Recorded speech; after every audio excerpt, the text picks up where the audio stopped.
Hello everyone, welcome back to the helping hand. आज हम लोग पढ़ेंगे स्टेट्स ऑफ मैटर के बारे में।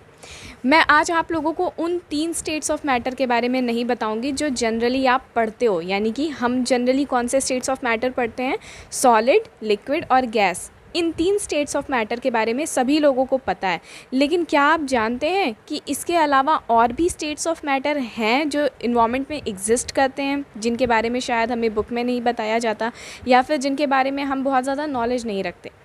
मैं आप लोगों को आज सभी के बारे में तो नहीं बताऊंगी, लेकिन 2 बहुत इंपॉर्टेंट स्टेट्स ऑफ मैटर हैं जिनके बारे में मैं आज आपको इस वीडियो में बताऊंगी। और वो कौन से स्टेट्स ऑफ मैटर हैं? हमारा 4th स्टेट्स ऑफ मैटर और 5th स्टेट्स ऑफ मैटर। कौन से हैं? हमारा 4th स्टेट ऑफ मैटर है BEC, यानी बोस-आइंस्टीन कंडेंसेट। ठीक है, ये है हमारा 4th स्टेट्स ऑफ मैटर। और हमारा 5th स्टेट्स ऑफ मैटर है क्या? हमारा प्लाज्मा स्टेट। ओके, तो BEC यानी बोस-आइंस्टीन कंडेंसेट और प्लाज्मा, ये हमारा 4th और 5th स्टेट्स ऑफ मैटर है।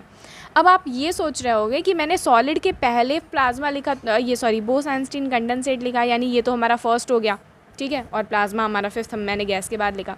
तो मैंने इसको इस तरीके से इसलिए अरेंज किया क्योंकि ये एक लॉजिकल फॉर्म में एक दूसरे से इंटरकनेक्टेड है। कैसे, वो मैं आप लोगों को बताती हूँ।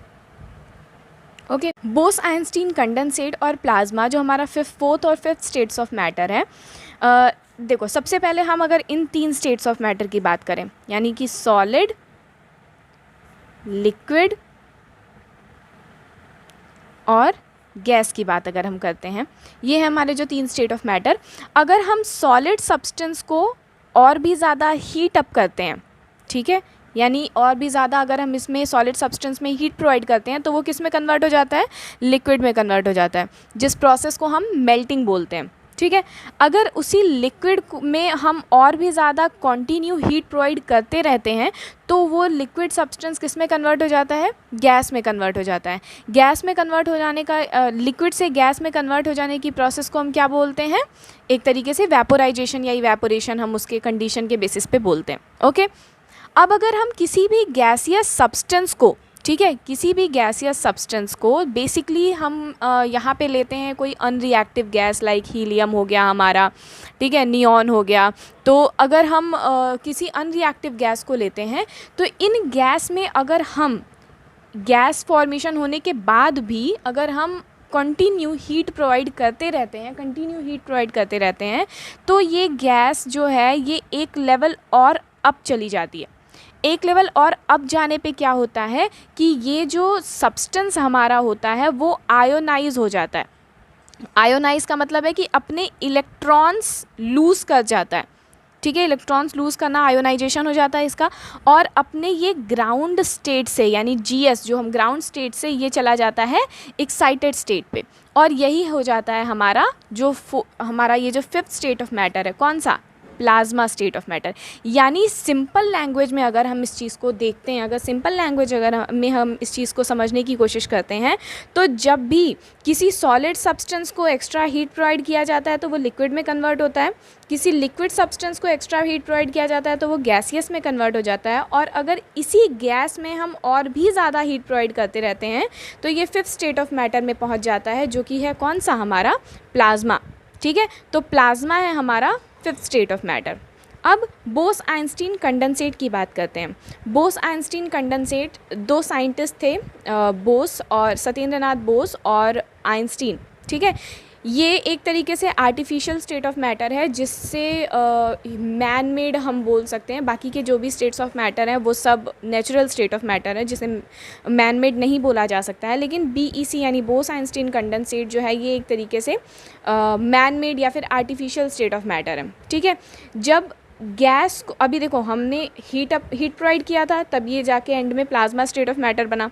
अब देखो, जो चीज़ मैंने इसको यहाँ पे स्टार्टिंग में लिखी, आपको वो कॉन्सेप्ट क्लियर हो जाएगा। अगर किसी गैसियस सब्सटेंस को कूल डाउन किया जाता है, यानी कि ठंडा किया जाता है, ठीक है, तो ये कन्वर्ट हो जाता है लिक्विड में। इस प्रोसेस को हम कंडेंसेशन के नाम से जानते हैं। ठीक, अगर लिक्विड सब्सटेंस को और भी ज़्यादा कूल किया जाए तो वो कन्वर्ट हो जाता है किसमें? सॉलिड में। इस प्रोसेस को हम बोलते हैं फ्रीजिंग। इसी सॉलिड सब्सटेंस को अगर हम सुपर कूल कर देते हैं, यानी कि और भी ज़्यादा अगर हम इसको कूल करते हैं और भी ज़्यादा अगर हम इसको ठंडा करते हैं, एक तरीके से हम इसको सुपर कंडेंसेशन मोड में लेके चले जाते हैं, सुपर कूल टेम्परेचर करते हैं, तो ये बन जाता है हमारा BEC यानी बोस-आइंस्टीन कंडेंसेट। ये बहुत ही ज़्यादा रेयर फिनोमिना है जो बहुत कम देखने को मिलती है, इसीलिए ये एक तरीके से मैन मेड है, जो जिसे बस कॉन्सेप्ट के फॉर्म में बुक में ऐड कर दिया गया है। इसके लिए आपको बहुत ज़्यादा जानने की ज़रूरत नहीं है, बस आप इतना जानो कि जब सॉलिड को ज़्यादा और भी ज़्यादा सुपर कूल कर दिया जाता है तो ये बोस-आइंस्टीन कंडेंसेट बना लेता है, और जब हम गैस को और भी ज़्यादा एक्साइटेड मोड में हीट प्रोवाइड करते हैं तो वो प्लाज्मा बन जाता है। तो सॉलिड, लिक्विड और गैस, इन तीन के अलावा बोस-आइंस्टीन कंडेंसेट और प्लाज्मा, ये हमारे 4th और 5th important state of matter हैं। ठीक है, इसके अलावा और भी स्टेट्स ऑफ मैटर है जिसके बारे में बहुत ज़्यादा नॉलेज नहीं बताई जाती है। सिर्फ जनरल अगर हम बात करें तो ये 3 स्टेट ऑफ मैटर हैं, सॉलिड, लिक्विड और गैस।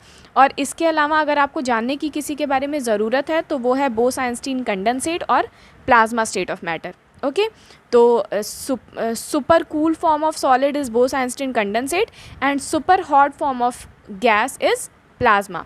ये था हमारा आज का वीडियो स्टेट ऑफ मैटर, जो हमारे 2 और स्टेट ऑफ मैटर हैं, बोस-आइंस्टीन कंडेंसेट और प्लाज्मा। ठीक है, इसके बारे में और स्टेट्स ऑफ मैटर के बारे में जानने के लिए आप मेरी प्रीवियस वीडियोस देख सकते हैं। और इसके अलावा चैनल को सब्सक्राइब नहीं किया है तो सब्सक्राइब कर लीजिए, वीडियो को लाइक करिएगा, शेयर करिएगा, और थैंक यू सो मच।